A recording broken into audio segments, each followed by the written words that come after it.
Então, cisto sinovial lombar é uma patologia relativamente pouco frequente, ela é rara. Várias denominações têm sido dadas para eles, cisto justafacetário, cisto sinovial, gangliocisto, pseudocisto. Uma série de denominações têm sido usadas na literatura, mas na verdade se trata da mesma patologia.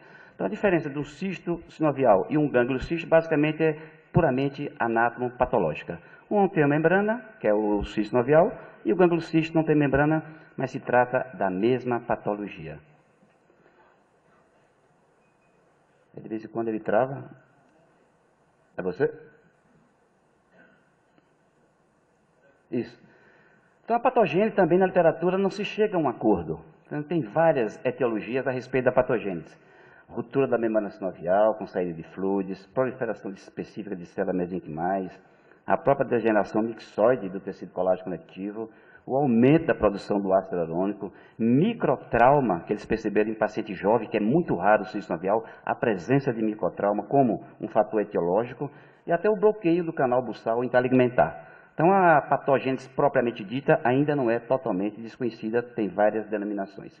Aqui é o passo a passo da degeneração articular e a formação do cisto. É uma faceta normal, começa a degenerar,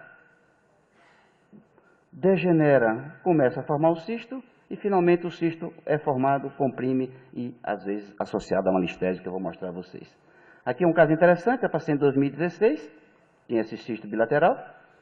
Outubro de 2017 ela tinha esse, aí o colega encaminhou para ser operada lá em Belo Horizonte, ela chegou em abril de 2018, esse cisto não tinha mais nada, ela estava sintomática e apareceu esse outro do outro lado e ela continuava sintomática, obviamente que não foi operada, voltou para casa.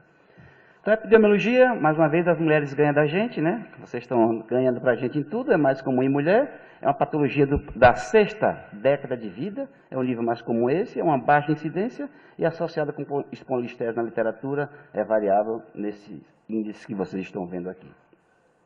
A dor radicular é o predominante, é uma dor insuportável, é pior do que uma hérnia de disco propriamente dita. E ela se manifesta na grande maioria já com a dor radicular associada de outras sintomas como claudicação, parestesia, déficit motor. Caldequina é muito raro e a grande maioria que vocês estão vendo hoje em dia na ressonância é pacientes assintomáticos. O tratamento desde a década de 90 até hoje em dia teve uma grande variedade de mudanças, nós vamos falar sobre isso. O achado radiológico é tipo, né? A tomografia, a ressonância. Então, praticamente, não tem poucas patologias que fazem o diagnóstico diferencial, mas também temos que lembrar cisto sinovial, hernia de disco extrusa, lesões tipo meningioma e neurinoma, mas o aspecto de cisto sinovial é típico, ele é próximo das articulares. Então, o nosso estudo foi um estudo prospectivo, lá no Biocor, de 98 até 2016, pacientes operados de cisto com a técnica microscópica, né, todos eles tiveram ressonância, tomografia, raio-x, AP, perfil, flexão e inserção pré e pós-operatória de controle com 60, 180, 1 a 2 anos, todos eles foram avaliados por esse tipo de escala de qualidade de vida. Nós fomos na literatura, fizemos uma revisão até 2018, está aí o que nós encontramos, né? Tem várias séries publicadas, mas a maioria são relatos de caso, com poucos casos da literatura. Só artigo histórico, esse é o primeiro relato no Brasil, foi o professor Braga, da Unifesp, em 89. Então nós temos 52 casos, as mulheres, mais uma vez, ganharam. A idade do paciente mais jovem e o paciente mais idoso, com a média de idade de 63. O nível L4 é o que teve mais. Foram 2 casos de cisto bilateral, não tivemos nenhuma recidiva a longo prazo e tivemos 2 cistos contralateral que eu vou mostrar a vocês. E a nossa taxa de fusão tardia foi de 8%, que eu vou mostrar o porquê. Então, aqui só demonstrando que 60% da nossa série, os pacientes estão na sexta década de vida. Então, é uma patologia do paciente idoso, entre aspas, porque a gente nem sabe mais o que é que denomina idoso. Aqui são as características da série. Mais uma vez, a dor radicular foi predominante, quase 90% dos pacientes se manifestaram com dor radicular. A lombalgia, claudicação neurogênica. Interessante foi o índice de déficit motor, depois vocês vão comparar com a literatura, foi um pouco maior. Não sei que viés foi esse. E o déficit sensitivo. Sintomas bilateral foram isso.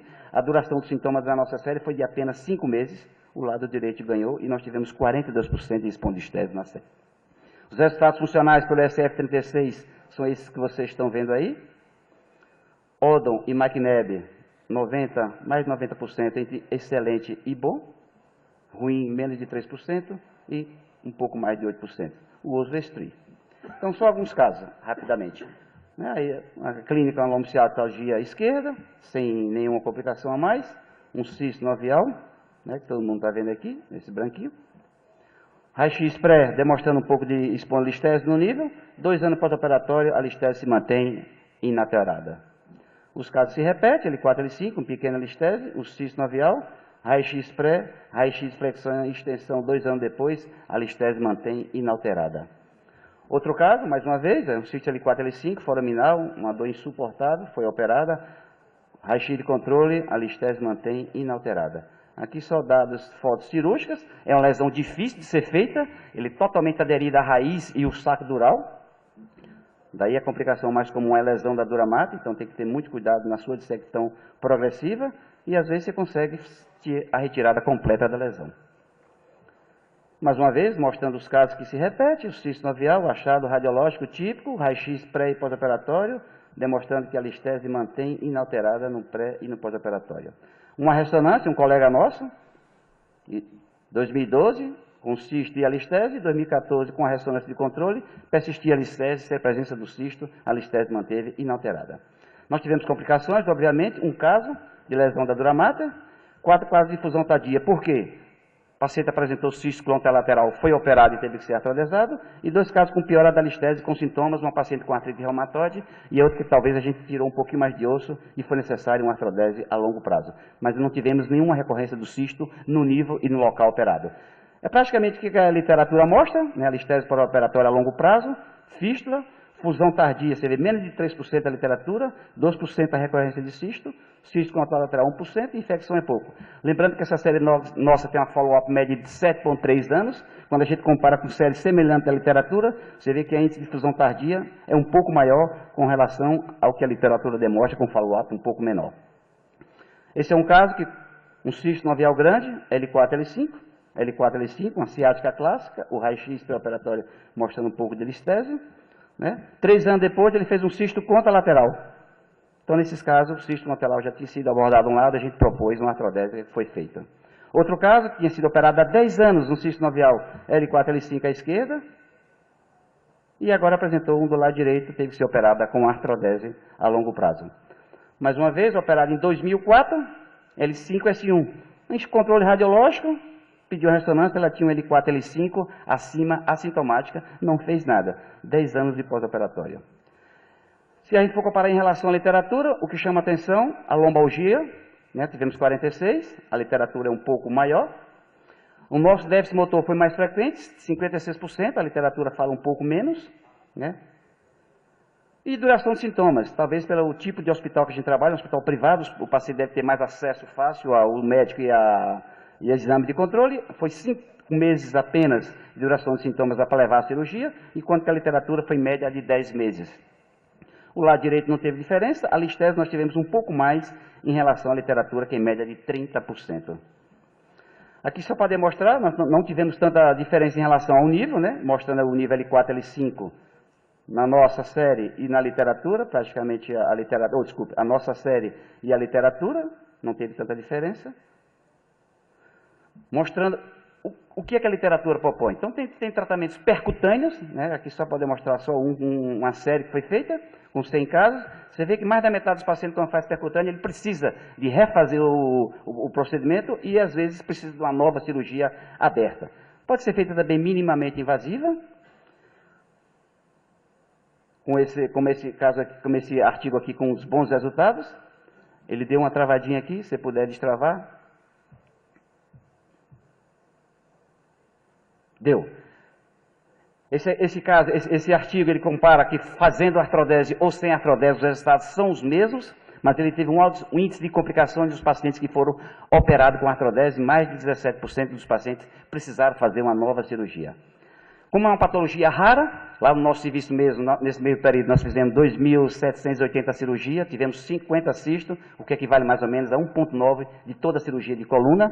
Nós precisamos mais ou menos operar 30 hernias de disco para operar um cisto novial. Então, como é uma lesão rara, só temos esse artigo na literatura de técnica endoscópica, mas vocês verem quase 40% de lesão dural com a técnica endoscópica. É difícil operar tanto aberto, você imagine uma técnica endoscópica, mas foi o único trabalho que eu operei, do Hortel, que é um cara muito bom em endoscopia.